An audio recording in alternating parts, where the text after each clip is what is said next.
South India shopping mall the wedding మంత్ర సరికొత్త wedding collection south India shopping mall. మనతో పాటు BJP MP కొండా విశ్వేశ్వరరెడ్డి గారు. విశ్వేశ్వరరెడ్డి గారు నమస్తే.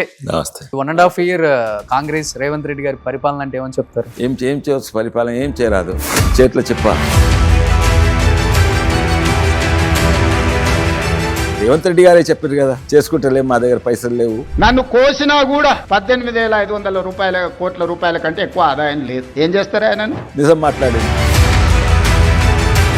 కానీ ఇప్పుడు అనిపించింది విశ్వేశ్వరరెడ్డి గారు మేబీ కాంగ్రెస్ లో ఉండుంటే ఈ రోజు మంత్రి అయ్యేవాడిని, నేను స్టేట్ లో బయటకు వచ్చేసాను. లేను, ఇప్పుడు ఎన్నో చూస్తున్నారు ఏం చేస్తుందో కాంగ్రెస్ పార్టీ. ఆయనకి ఏంటంటే మెయిన్ మోడీ ఓడిపోవాలి, భారతదేశం ఓడిపోవాలని ఆయన ప్రచారం. బిజినెస్ నడిపినట్టు దేశాన్ని నడుపుతున్నాడు. ఫస్ట్ టైం గెలిచిన వాళ్ళని మనం అబ్జర్వ్ చేస్తూ ఉంటాం. బ్రాండెడ్ వాడతారు, షర్ట్లు కానీ, షూ కానీ, ప్యాంట్స్ కానీ. మీరేమో రామరాజ్ 900 రూపాయలు 800 రూపాయల షర్ట్స్. నాకు బంగారం అవసరం లేదు, వాచ్ అవసరం లేదు. ఇప్పటికి మన ఒంట్లో కొంచెం బాగోలేదంటే అపోలోకి వెళ్ళొద్దాం పద, ఫిలిం నగరాలు అపోలోకి. అంటే ఆ నమ్మకాన్ని వాళ్ళు క్రియేట్ చేసుకోగలిగారు. రాత్రి పగలు స్థాయికి చేరినాక ఉపాస్ నగర్ ఎఫెక్ట్స్ కూడా ఎక్కువే ఉంటాయి అనుకుంటా sir. Hi hello, welcome to Suman TV. నేను మీ రోషన్. మనతో పాటు బీజేపీ ఎంపీ కొండా విశ్వేశ్వరరెడ్డి గారు. విశ్వేశ్వరరెడ్డి గారు నమస్తే. నమస్తే. సో ఈ 1.5 year కాంగ్రెస్ రేవంత్ రెడ్డి గారి పరిపాలన అంటే ఏమని చెప్తారు? ఏం చేయవచ్చు, పరిపాలన ఏం చేయరాదు, చేతిలో చెప్ప. ఆయన చిప్పబెట్టి పోయిండు. 8 లక్షల కోట్ల అప్పుల పాలు చేసిపోయిండు. ఏం చేయవస్తుంది, ఏం చేయరాదు. ఓకే, ఏం జరగట్లేదు అంటారు పని అయితే? పైసలు లేవు, ఇచ్చిన హామీలని నెరవేర్చు. పైసలు లేవు. రేవంత్ రెడ్డి గారే చెప్పారు కదా, చేసుకుంటలేం, మా దగ్గర పైసలు లేవు చెప్పిండు. నిజం మాట్లాడిండు. కానీ ఇప్పుడు అనిపించింది విశ్వేశ్వరరెడ్డి గారు మేబీ కాంగ్రెస్ లో ఉండుంటే ఈ రోజు మంత్రి అయ్యేవాడిని, నేను స్టేట్ లో. చాలా సంతోషం. బయటకు వచ్చేసాను. లేను, ఇప్పుడు ఎన్నో చూస్తున్నారు ఏం చేస్తుందో కాంగ్రెస్ పార్టీ. ప్రపంచం మొత్తము మేము గెలిచినాం అంటే ఆడ రాహుల్ గాంధీ ఉండి మేము మోడీ ఓడిపోయిండు అని సంకలు కొట్టుకుంటుండు. ఓ రఫాయిల్ కింద పడ్డది, 5 రఫాయిల్ కింద పడ్డది, మా వాళ్ళు చచ్చిపోయిండ్రు అని ఈయన సంకలు కొడుతుంది. అటువంటి పార్టీలకు వస్తుందా? ఆయనకి ఏంటంటే మెయిన్ మోడీ ఓడిపోవాలి, భారతదేశం ఓడిపోవాలని ఆయనకు ప్రచారం. రేవంత్ రెడ్డి గారు నిన్న ఒక స్టేట్మెంట్ ఇచ్చారు. సో 140 కోట్ల ఆత్మగౌరవాన్ని, భారతీయుల ఆత్మగౌరవాన్ని ట్రంప్ కాళ్ళ కింద అలా పరిచేసి వచ్చేశారు. బహుశా రేవంత్ రెడ్డి గారి ప్రెసిడెంట్ ట్రంపే ఉండొచ్చు. ట్రంప్ నింటాడా? ట్రంప్ మాటలు నమ్ముతాడా? ఎవడైతే ట్రంప్ ఉన్నాడో మెక్సికో వాళ్ళని తరిమేస్తాము, మళ్ళీ మెక్సికో వాళ్ళు మంచోళ్ళే అని కేసీఆర్ తిరిగి ఆంధ్రోళ్ళని తరిమేస్తాము, మళ్ళీ పాప కొబ్బరి బొండాలు అమ్ముతందుకు వచ్చిండ్రు. రోజో మాట కెనడా నాదే అంటాడు, గ్రీన్లాండ్ నాదే అంటాడు, పుటిన్ను తిడతాడు, తర్వాత ఈయన యుక్రెయిన్ ప్రధానిని తిడతాడు, మళ్ళీ అక్కడ సౌత్ ఆఫ్రికాని తిడతాడు, మళ్ళా వీళ్ళని పాకిస్తాన్ టెర్రరిస్ట్ అంటాడు. ఆ పాకిస్తాన్లో అమెరికన్ డానియల్ పెర్ల్ను చంపినోనే ఈయన ఏం చేయలేకపోయినరు. అది మనం సాధించినాం. మన బ్రహ్మోస్ మిసైల్స్ ఇవన్నీ చంపింది. ఆయనకి ఇప్పుడు ఎవరు పట్టించుకో, జోకర్గా తయారైండు. నిన్న ఆయన దగ్గర ఉన్న ఎలాన్ మస్కే దూరం వెళ్ళిపోయిండు. ఆ కోర్టులు, అక్కడున్న కోర్టులు టారిఫ్లు పెడితే కోర్టులు అవి రద్దు చేసింది. అమెరికన్ కోర్ట్సే రద్దు చేసింది. హార్వర్డ్ యూనివర్సిటీ, అమెరికన్ యూనివర్సిటీలో విదేశ స్టూడెంట్స్ ఉండొద్దంటే దాన్ని రద్దు చేస్తున్నది. అయితే ఆయన రోజోటి మాట్లాడతాడు, బిజినెస్ డీల్లో బిజినెస్ నడిపినట్టు దేశాన్ని నడుపుతున్నాడు. అండ్ ఆయన నమ్మితే నమ్ముకోని, లేకుంటే మన ప్రధానమంత్రిని నమ్మితే, లేకుంటే మన సోఫియా తర్వాత మన జనరల్స్ నమ్మితే మన ఆర్మీని నమ్మమనండి. మన ఆర్మీ నమ్మము, మన ప్రధానమంత్రిని నమ్మము, మా డిఫెన్స్ మినిస్టర్ నమ్మము. పోయి ఆయన నమ్మమంటే నమ్ముకోండి. ఇంకోటి, ఇది ప్రపంచం మొత్తము భారతదేశం దిక్కు చూస్తుంది మన మిసైల్స్ టెక్నాలజీ. కాదు, మొన్న షెహబాజ్ షరీఫ్ ఏమన్నాడు, నిన్న కాకమొన్న ఏమన్నాడు, మేము యాక్చువల్లీ 10వ తారీఖు నాడు మేము పెద్ద దాడికి తయారవుతుంటే ఇండియా మీద, కానీ దానికంటే ముందే మా మిసైల్ బేసెస్ అన్ని ధ్వంసం చేస్తే మేము ఆపేసినామని. అవును, ఎవరన్నారు? పాకిస్తాన్ ప్రధాని అన్నాడు. ఇప్పుడు మీరు ట్రంప్ను నమ్మదలుచుకుంటే నమ్మండి, మీరు ఇండియా ఓడిపోయింది అని సంకలు కొట్టుకున్నారంటే సంకలు కొట్టుకోండి. ప్రజలందరూ చూస్తున్నారు. కనీసం మీ దగ్గర కొంతమంది మంచి నాయకులు ఉన్నారు, సల్మాన్ ఖుర్షీద్ అన్న, శశి థరూర్ అన్న, లేకుంటే మనీష్ తివారీ అన్న, ఎంతోమంది. వాళ్ళని మీ సొంత పార్టీ వాళ్ళు మనం పొగుడుతుంటే మీ రాహుల్ గాంధీ ఓ చిన్న పిల్లని తీర సంకలు కొట్టుకుంటారు, రఫాయిల్ పడ్డది సంకలు కొట్టుకుంటాడు, మోడీ ఓడిపోయిండు. మొత్తం భారతదేశం చూస్తున్నది. అవును. సో విశ్వేశ్వరరెడ్డి గారు, నేను మిమ్మల్ని ఫస్ట్ ఎంపీ ఉన్నప్పుడు ఇదే రూమ్లో ఇంటర్వ్యూ చేశాను, బీఆర్ఎస్లో ఉన్నప్పుడు. మళ్ళీ తర్వాత మీరు ఓడిపోయారు, మళ్ళీ గెలిచిన తర్వాత మళ్ళీ ఇప్పుడే ఈ బర్నింగ్ ఇష్యూ మీద వచ్చాను కాబట్టి ఎప్పుడు చాలా ఆహ్లాదకరంగా నవ్వుతూ టెన్షన్స్ లేకుండా కూల్గా ఉంటారు. At the same time first time second time లేకపోతే ఫస్ట్ టైం గెలిచిన వాళ్ళని మనం అబ్జర్వ్ చేస్తూ ఉంటాం, చాలా బ్రాండెడ్ వాడతారు, షర్ట్లు కానీ, షూ కానీ, ప్యాంట్స్ కానీ, వాచెస్ కానీ. నేను వాచ్ పెట్టుకోను. రామరాజు 900 రూపాయలు 800 రూపాయల షర్ట్స్, నేను ఎప్పుడు 1000 రూపాయల షర్ట్స్. యూజువల్గా చెప్పాలంటే గుస్సీ అని, ఎల్వి అని, షూ కూడా. నాకు కూడా షోక్లు ఉన్నాయి. అంటే పత్తాలాడు గుర్రాలు కాదు, లేకుంటే పెద్ద కొత్త కార్లు, వాచ్లు, షూస్లు కాదు, ₹1,00,000 షూస్ కాదు. ఇవి వికారాబాద్ లో చేసిన షూస్. ఓకే. వికారాబాద్ లో చెప్పులు లెదర్, కింద టైర్ రబ్బర్ తోటి ఉంటది. నాకు బంగారం అవసరం లేదు, వాచ్ అవసరం లేదు. నాకు మంచి తిండి తినాలి, ఇంకోటి గుట్టలు ఎక్కాలి, బోటింగ్ పోవాలి. బోట్లు నా దగ్గర ఉన్నాయి.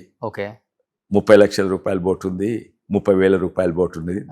తర్వాత నా షోక్లు వేరే, ట్రెక్కింగ్ పోవాలి, మోటార్ సైకిల్ మీద పోవాలి, ఇవన్నీ నా షోక్లు. మీ పిల్లలు కూడా అడగరా, ఎందుకు డాడీ వాళ్ళకి కూడా పెద్ద మీ డ్రెస్లు ఇలా వేసుకుంటారు, కొంచెం బ్రాండెడ్ యూఎస్ నుంచి వాళ్ళు తేవటం గిఫ్ట్లుగా? ఒక్కటి యూఎస్, ఈ ప్యాంట్ ఒక్కటి యూఎస్ కానీ తక్కినాయన్ని ఇండియానే. అసలు ఈ సోకులు ఉండవు. నాకు ఇంత కాస్ట్లీ షర్ట్ వేసుకోవాలి, దావత్లో కొడితే కొంచెం మంచి షర్ట్ వేసుకుంటా, కానీ ఇదే మోస్ట్ కంఫర్టబుల్, పర్ఫెక్ట్ ఫిట్ అవుతుంది నాకు. 42 రామ్రాజ్ పర్ఫెక్ట్ ఫిట్టింగ్. అండ్ ఇదేమో ఐజార్డ్ golf pant perfect fitting. So very cool life, no హడావుడి. నాకు మంచి పెయింటింగ్ ఇష్టము, మంచి మ్యూజిక్ ఇష్టము, మంచి మ్యూజిక్ సిస్టమ్ ఉంది, పెయింటింగ్ ఆ షోక్లు. కానీ ఇవన్నీ షోక్లు ఏంటంటే ఇంకోరికి ధనం చూపెట్టుకుంటాను, నాకు అవసరం లేదు. అంతే కదా. నేను 4 లక్షల రూపాయల బూట్లు వేసుకున్నా, నేను ఈ వాచ్ తొట్టుకున్నా, అరే తారే వాళ్ళే పెన్, అదేంది మాంట్ బ్లాంక్ పెన్ లేదని, నా పెన్ గిది ₹2 పెన్. అవును, ఎంత మంచిగా రాస్తుంది అది. మాంట్ బ్లాంక్ ఎంత మంచిగా రాస్తుంది, ఇది కూడా అంత మంచిగా రాస్తుంది. సూపర్. ఇవన్నీ ధనం షో ఆఫ్ చేసుకుంటుంది. కార్లు కూడా పెద్ద హడావుడే ఉండదు. కార్లు కూడా నాకున్నాయి, మా కొడుకు మంచిగా ఉన్నాయి.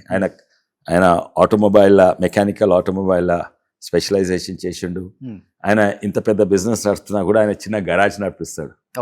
అప్పుడప్పుడు ఆయన సాటర్డే సండే టైం ఉంటే పాతకాలు కొని దాన్ని రిపేర్ చేసి అమ్ముతాడు. ఆయన గరాజ్ ఉంది, కానీ పెద్ద బిజినెస్ 1000 కోట్ల బిజినెస్ నడుపుతాడు. కానీ ఇది కూడా ఆయన హాబీ. అట్లా మనిషికి హాబీస్ ఉండాలి, డిఫరెంట్ ఇంట్రెస్ట్ ఉండాలి. నాకు చేపల హాబీ, నా బోటింగ్ హాబీ. ఆ హాబీని కూడా కొన్నిసార్లు రాజకీయాలలో వాడుకుంటా. బోటింగ్ హాబీ అయితే అక్కడ 100 బోట్లు ఇస్తే 100 కుటుంబాలు దాని మీద బతుకుతున్నాయి. అట్లా ఎన్నో. ఇప్పుడు నాకు చేపలు, అక్వేరియం చేపలు ఇష్టం, దాన్ని ఓ బిజినెస్గా వాళ్ళకు. నాకు చెట్లు పెంచేది, గార్డెనింగ్ చాలా ఇష్టం, దాని మీద కూడా కొన్ని ప్రాజెక్ట్స్ చేస్తున్నా. గ్రామీణ ప్రాంతంలో వాళ్ళకు ఆమ్దాని ఎక్కువ వస్తుంది. ఇప్పుడు ప్రత్యేకంగా తింటాను, మష్రూమ్స్ అంటే ఇష్టము. ఇప్పుడు మష్రూమ్స్ ఎక్స్పెరిమెంట్ చేస్తున్నా. అది గిట్ సక్సెస్ అయితే కనీసం 1000 నుంచి 10,000 మంది చేవల ప్రాంతం రైతులకు లాభం అవుతుంది. తర్వాత నేను కొత్త యంత్రాలు చేస్తున్నా, కొన్ని యంత్రాలు రైతులకు లాభం అయ్యేటట్టు చేస్తారు. సంగీత గారికి ఆమె కూడా చాలా బిజీ ఉంటుంది, ఎందుకంటే హాస్పిటల్ నడపాలి, మధ్యరాత్రి కూడా ఫోన్ కాల్స్ వస్తుంటాయి. వాళ్ళకి హాస్పిటల్స్ ఎన్నో జాగాలు ఉన్నాయి. వాళ్ళకు లండన్లో మెడికల్ స్కూల్ ఉన్నది. తర్వాత విదేశాలలో సాఫ్ట్వేర్ ఎక్స్పోర్ట్ చేస్తారు. అండ్ మొన్ననే అమెరికా వచ్చింది. తను కూడా చాలా బిజీ. కానీ మేము చాలా మటుకు ప్రయత్నం చేసేవి ఏంటంటే రాత్రికి 7:30 గంటల వరకు ఇంటికి రావాలి, కనీసం అప్పుడైనా పిల్లలతో ఉండొచ్చు అని. ఇప్పుడు లేదు, ఇప్పుడు మద్రాస్ పోయింది. తను కూడా చాలా బిజీ. ఇక్కడ అపోలో సంగీత గారు చూసుకుంటారు. అపోలోల టెక్నాలజీస్, తర్వాత అపోలోల హ్యూమన్ రిసోర్స్ ఒకరు సంగీత గారు చూసుకుంటారు. ఇంకొకరు అపోలోల ఫైనాన్స్ చూసుకుంటారు. ఇంకొకరు జనరల్ మేనేజ్మెంట్ చూసుకుంటారు. ఇంకొకరు అప్పుడు ఇన్సూరెన్స్, ఫార్మసీస్ ఇవన్నీ చూసుకుంటారు. శోభనా గారు ఇవన్నీ అట్లా అట్లా డివైడ్ పనులు అట్లా డివైడ్ చేసుకుంటారు. ఎక్కువ నేను హెచ్ఆర్ మీద అంటే హెచ్ఆర్ అంటే ఓన్లీ అపోలో హైదరాబాద్ కాదు, మొత్తం అపోలోకు హ్యూమన్ రిసోర్స్ ఓకే అది అట్లా. కలుస్తారా? టెక్నాలజీ అంటే ఓన్లీ ఇక్కడ కాదు, టెక్నాలజీ మొత్తం అపోలోకు టెక్నాలజీస్ సంగీత గారే చూసుకుంటారు. మీ మాంగారు ఇప్పుడు ఎంత యాక్టివ్ గా ఉన్నారు? 90+ ఉంటారు కదా. ప్రతాప్ రెడ్డి గారిని కలుస్తుంటారు 90+ కలుస్తుంటారు. మొన్ననే కలిసి నెక్స్ట్ వీక్ వస్తున్నారు. ఆ. కానీ తను ఎట్లా చూస్తారు అంటే అపోలో ఇప్పుడు 1,00,000 కోట్ల మార్కెట్ క్యాప్ అపోలో. అయితే చాలా hospital foreign investment foreigners own చేస్తున్నారు. ఇప్పుడు చాలా మటుకు hospitals own by foreign companies.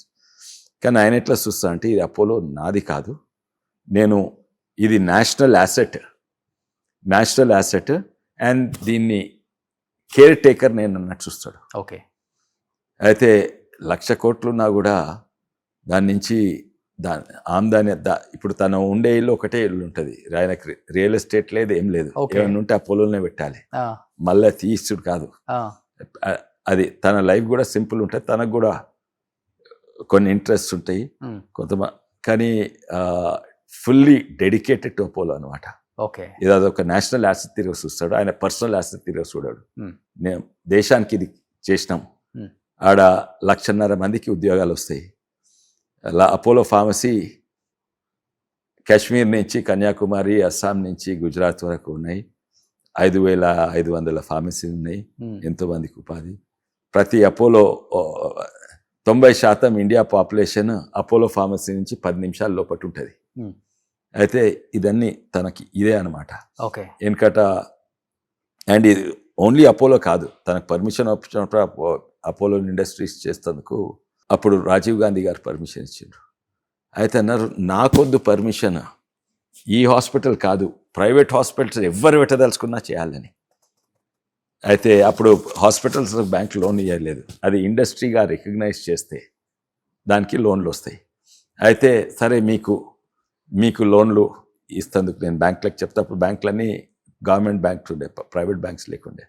అయితే నాకు కాదు, హెల్త్ కేర్ ఇండస్ట్రీకి ఇవ్వాలి, హెల్త్ కేర్నే ఓ ఇండస్ట్రీ తీరుగా గుర్తించి ఎవరు హాస్పిటల్ పెట్టుకున్నా చేయాలని చేసిండు.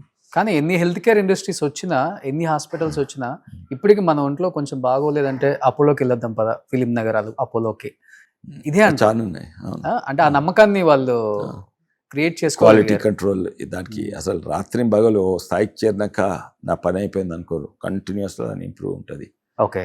జేసీ అంటే జాయింట్ కమిషన్ ఇంటర్నేషనల్ అని ఉంటుంది, అది అమెరికా యూరోప్ లాంటి ఉంటుంది.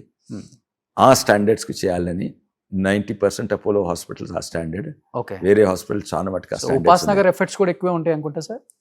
ఉపాసన గారు వెల్నెస్ చూసుకుంటారు అనుకుంటా, వెల్నెస్ అని కొన్ని బాధ్యతలు నాకు తెలియదు, నేను డైరెక్ట్లీ అపోలో ఇన్వాల్వ్ లేను. ఓకే. సో మీ పిల్లలతో బాండింగ్ బాగుంటుంది అనుకుంటా, పెద్ద బాబుతో ఎస్పెషల్లీ. ముగ్గురుతో. ఓకే. సో ఎక్కువ కార్స్ అంతా గిఫ్ట్ ఇస్తారు అక్క అని చెప్పేసి 2-3 సార్లు ట్వీట్ కూడా చేశారు. అవును, ముగ్గురితో మంచిగా ఉంటుంది. ఓకే. అయితే ఆయన కార్ రేసింగ్ స్టార్ట్ చేసినప్పుడు మేము అగేన్స్ట్ ఉంటుంది, ఎందుకంటే డేంజరస్ అని. అవును. ఉపాసన ఎంకరేజ్ చేసింది. ఓకే. సద్గురు జగ్గి వాసుదేవ్ ఎంకరేజ్ చేసిండు. ఓకే. కార్ రేసింగ్ పిచ్చిన వాళ్ళకు కార్ రేసింగ్ చేయలేకుంటే రోడ్ల మీద కార్ రేసింగ్ చేస్తారు, యాక్సిడెంట్లు అయితే అది ఇంకా డేంజరస్. ఓకే. అని నా కార్ రేసింగ్ పోవాలని మాకు చెప్పి. ఓకే. మీరు ఇంట్రెస్ట్ చూపకపోయినా ఉపాసన గారు ఫస్ట్ కార్ కొనిపించి గో హెడ్ అని చెప్పారు. అది ఛానల్ కిందట. కానీ ఇప్పుడు నాకు తెలిసి మీ బాబు బాగా ఫేమస్ కార్ రేసింగ్ లో, ఇండియాలో నెంబర్ వన్. ఎందుకంటే 2 పెద్ద రేసులు ఉంటాయి, జేకే టైర్స్ ది ఇంకా MRF ది. ఒకటే ఒక వ్యక్తి 2 ఏళ్ళు కంటిన్యూస్ గా 2 గెలిచిండు నెంబర్ 1. ఇప్పటివరకు ఎవరు రాలేదు. అనిందిత్ రెడ్డి. ఎస్, తెలుసు, ఐడియా ఉంది. సో ఓవరాల్ గా ఫ్యామిలీ లైఫ్ ఒక పక్కన మళ్ళీ పొలిటికల్ లైఫ్. ఇప్పుడు రేవంత్ రెడ్డి గారు కూడా 4th సీట్ ఏదో అనౌన్స్ చేశారు మీ నియోజకవర్గంలో, ఎలా ఉంది సార్ అది ఓవరాల్ గా? అయితే మంచిగా ఉంటుంది కానీ ఆ భూస్వీకరణ కొంచెము పాత ప్రభుత్వం తీరా రియల్ ఎస్టేట్ డీల్ కాదు, అండ్ రైతుల దగ్గర 4 లక్షలకి వాళ్ళ ముఖాన కొట్టి భూమి గుంజుకున్నాడు కాదు. అది ఒక్కటి మాత్రం మంచి చేస్తే మంచిగా ఉంటుంది. Okay. So anyhow thank you sir. So me busy షెడ్యూల్లో కొంచెం టైం ఇచ్చారు, and thank you so much. Nice meeting to you. Suman టీవీలో మీ పర్సనల్ అండ్ బిజినెస్ ప్రమోషన్స్ కోసం కింది నెంబర్కి కాంటాక్ట్ చేయండి.